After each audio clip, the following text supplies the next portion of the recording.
The date is the 15th of November 2020, and the next generation of consoles are arriving. All I'm seeing is reviews for the consoles or latest games that I don't have, and I'll be honest, it's emotional. So I'm going to rewind time and go to a happy place.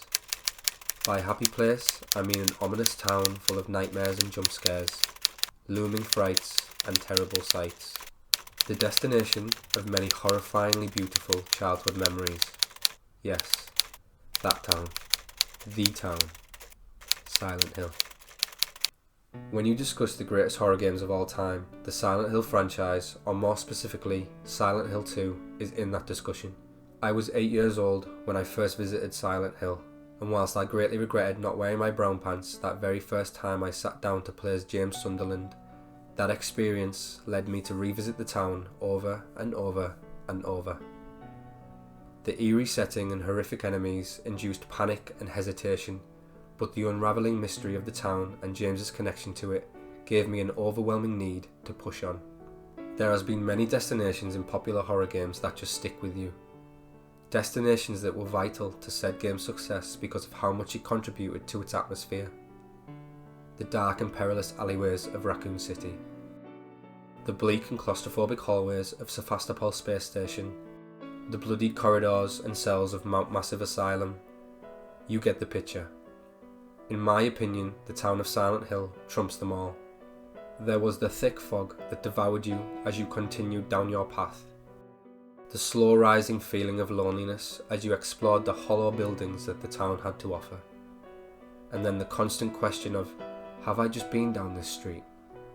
The town itself without all the threats is enough to give you nightmares.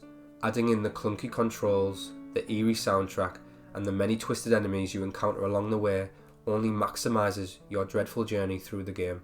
My point is, the feeling Silent Hill gave me is, to this day, unparalleled and undefeated.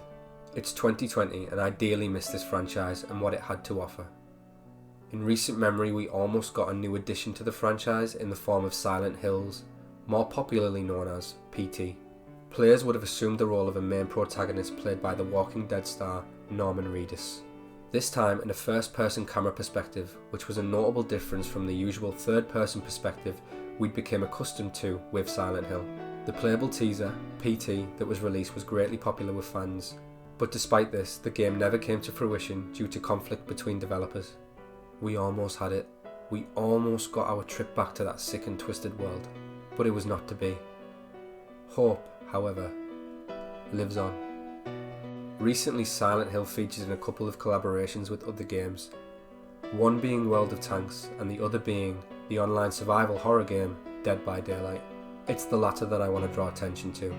In a recent interview, the game director of Dead by Daylight stated that whilst they don't share sales information, Silent Hill's chapter in Dead by Daylight was a big one, indicating that despite how many years have passed and how bleak it looks for a new Silent Hill game, the franchise is still etched in the minds of many fans that yearn to see it restored and its potential once again realised. Rumours of a new Silent Hill game are a common occurrence as the years go on.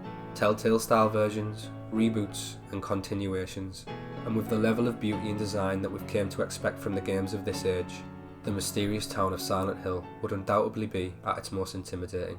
Recently a game released called Visage, which has a notable likeness to PT, but since PT was cancelled, this style of horror has been utilised by a number of developers, most notably being Capcom with Resident Evil 7 and their upcoming 8th instalment, Village, albeit with more focus on action than horror.